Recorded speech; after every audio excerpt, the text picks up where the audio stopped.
మొదటి భాగం చూసిండ్రు కాబట్టి రెండో భాగం.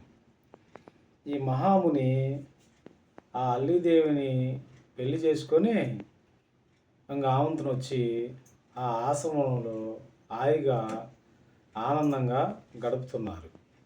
ఆ తర్వాత ఆమెకి ఈమె అంజలీదేవి పుడటం జరిగింది.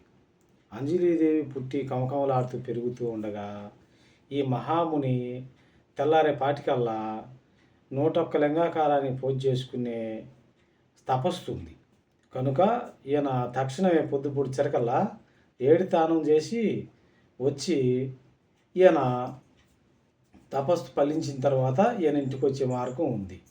ఒకనాటి రోజున అటువంటి అందగత్తెని వ్యామోహించాలని చెప్పని ఇంద్రుడికి వ్యామోహం కలిగి అప్పుడు వీళ్ళు సూర్యచంద్రుల్ని ఇద్దరిని అనుసరించుకొని ఈ సూర్యచంద్రులకి వ్యామోహం అనే జ్ఞానాన్ని వచ్చికి వాళ్ళలో దూరిండు.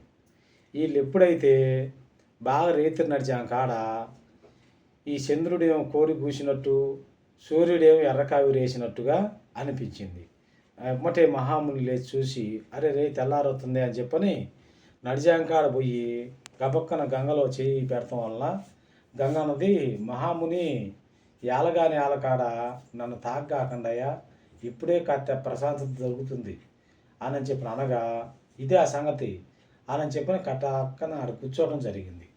ఈ లోపల సూర్యచంద్రులు వచ్చి ఏమని ఆమోహించి నిద్రలో వాళ్ళు వెళ్ళిపోయిన తర్వాత వీళ్ళు ఎమ్మటే ఇద్దరు మగపిల్లలు జన్మించారు. ఇవి ఒకనాటి ఒక రోజున కొన్నాళ్ళకి ఈడ కాదు మనం ఏరే సాటకి పోదాం, ఈడ ఆహారం బాగా అందట్లా అని చెప్పని ఆ ఆశ్రమంలో ఉంటుంది బయలుదేరి ఏరే సాటకి పోతూ ఉండగా ఈయన పిల్లగాళ్ళిద్దరిని భుజాల మీద కూర్చోబెట్టుకొని ఈ అమ్మాయిని చేత పట్టుకొని ఈ భార్య ఏమో వెనకమాల నడుస్తూ వస్తుండగా ఈ కాళ్ళు బాగా కాలుతున్నాయి ఎండాకాలం. అప్పుడు ఈమె అంజలీదేవి ఆ ఏట రోజున వాళ్ళు వ్యామోహించేటప్పుడు చూసింది ఈ పిల్ల, నానా నా కాళ్ళు కాలుతున్నాయి కనుక పర్లుకు పుట్టిన వాళ్ళనేమో భుజాల మీద ఎక్కించుకున్నావు, నీకు పుట్టిన వాళ్ళనేమో కింద నడిపిస్తున్నావు ఏంది నానా అని చెప్పడం జరిగింది. అదేందమ్మా అట్టంటూ ఇంతగా జరిగిందా, ఈ రకంగా జరగటానికి వీలు లేదే, అదే కానీ నాకేన పుడితే నా భుజాల మీద ఉండుగాక, లేదు పరులోకేన పుడితే వనచెరులై పోవుగాక అని చెప్పని శాపతిచ్చిండు. అప్పుడు ఏ భుజం మీద వాళ్ళు ఆ భుజం మీద, ఏ పక్క వాళ్ళు ఆ పక్క ఎగిరిపోయిండు. అరే రే ఏంది ఈ రకంగా జరిగింది నాకు తెలియదే అని చెప్పని ఈ అల్లీదేవికి కోపం వచ్చింది. అదేందమ్మా నేను ఈ రకంగా నాకే తెలియని దాన్ని ఈ రకంగా అపరినింద పాలైనా అంటే నీకు ఈ 2 కళ్ళు ఉంటానేగా, నీ కళ్ళు పోవుగాక అని చెప్పని ఆ పిల్లకి శాపతి చేయడం జరిగింది అంజలీదేవికి. అప్పుడు ఎప్పుడైతే శాపతి ఇచ్చిందో అదేంది అమ్మాయి ఏదో కాళ్ళు కాలుతున్నాయి అని చెప్పని ఆవేశంలోనో ఆలోచనలోనో ఏదో తెలుసో తెలియకో ఏదో మాట్లాడింది, అది నిజమా అవుతుందా అని చెప్పని అన్ననే కానీ నేను ఈ రకంగా అనకూడదు కదా, అయినా నువ్వు ఎందుకని ఆ రకం కోపం చెందిను, నిన్ను నేనేం అనలేదుగా అని చెప్పని మహామునికి కోపం వచ్చి ఇసుమంటి జ్ఞానాన్ని నీకు వచ్చినందుకు నువ్వు పాసాన్ని సట్టువై పోవుగాక అని చెప్పని ఆ అల్లీదేవికి ఆ భార్యకి శాపం పెట్టిండు.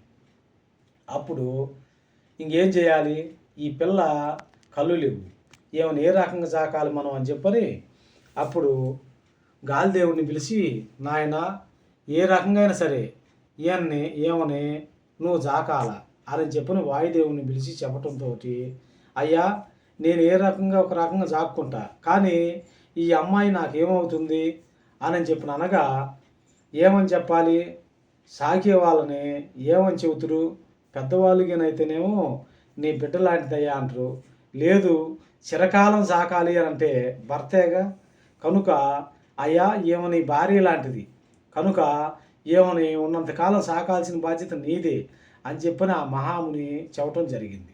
అప్పుడు ఆయన ఎప్పుడైతే ఆ నుంచి ఆ పిల్లని ఆయనకి ఇచ్చిండో అప్పుడు ఆడపిల్ల అయినది ఆమె. అప్పుడు ఆ అంజలీదేవి ఆ ఏటొట్టును కూర్చొని దోశ ఎట్టయితే దాక్కొని ఉంటుందో అప్పుడు ఏ కన్ను కాయో కలమో ఫలమో ఏదో తీసుకొచ్చి ఆ చేతిలో వేస్తాడు. ఆ గాలి వేసినప్పుడు దాన్ని తిని బ్రతుకుతూ ఉంది. ఈ రకం కొన్ని సంవత్సరాలు జరిగిన తర్వాత ఒకనాటి ఒక రోజున పార్వతీ పరమేశ్వరులు పైన పోతూ ఉండగా ఈ వనచరులు అనేవాళ్ళు ఆడ ఆమోహిస్తుండ్రు. కనుక ఈ పార్వతీదేవుండి అయ్యా మనం కూడా ఈ రకంగా వ్యామోహించాలి అని చెప్పని అన్నది పరమేశ్వరుడితోటి పార్వతి. అందుకే ఆడవారిగా ఉంటే ప్రయాణం జాగదనేది. అయినా ఎరకాడు ఇదేంది అని అనగా కాదు, మనం ఈ కోతి అవతారం ఎత్తి మనం కానీ ఆమోహిస్తే నా సంతోషం తీరుతుంది అని చెప్పిన అనగా అప్పుడు ఇద్దరు వానరులై ఇద్దరు వ్యామోహించే దానికి పాలు పడుతూ ఉండగా ఎప్పుడైతే అట్ట వ్యామోహించబోయే టయాన ఆ బిందువు పడబోయే టయానికి అవతలకి దూకింది ఆడకోతి. అప్పుడు ఈ ఈ బిందు వదిలేసరికల్లా ఆముతన చెట్టు మించి కింద పడబోతుంది. అప్పుడు వాయుదేవుణ్ణి పిలిచి అయ్యా ఈ బిందువుకి నా కిందకిన పడితే మనం ఇది అఖండమయ్యి ప్రపంచాన్ని ప్రళయంగా మార్చి ఈ నరయుగం అంతరించుతుంది. కనుక ఇది ఎట్టన్నా కానీ ఒక గర్భంలో ప్రవేశించేటట్టు చెయ్యి, ఈ బిందువుకి అంత పోరుంది అని చెప్పి అనగా వాయుదేవుడు వచ్చి అయ్యా ఈ బిందువుకి పుడితే ఆ కొడుకు కానీ ఆడపిల్ల కానీ నా కొడుకే అనేటట్టుగా అయితే నేను ఈ బిందువుని ఒక గర్భంలో చేరుతా అని చెప్పిన తర్వాత అలాగనే చేరువయ్యా నీ కొడుకే అని చెప్పిన అభయం ఇచ్చి అప్పుడు ఈ వాయుదేవుడు తీసుకొచ్చి ఆ బిందువుని ఏం దోషెట్లు వేయడంతోనే మింగింది. మింగటంతోనే 9 మాసాలకి ఈ మహా హనుమ పుట్టిండు. ఈ హనుమ ఎప్పుడైతే పుట్టిండో ఈ అగన్నమైన రూపంతో ఆదిగా ఆ ఆకలి అనుకుంటూ బయటికి రావటం. అయ్యా అప్పుడు కళ్ళు ఉన్నప్పుడు ఈ అమ్మ ఏం తినేది, ఏదైనా పండిన కాయలు తినేది.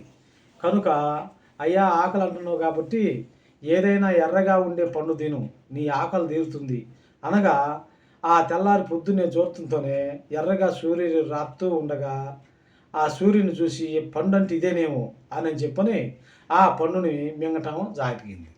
ఆ మింగటంతోనే ఎమ్మటి లోకాలని చీకటి అయిపోవటం.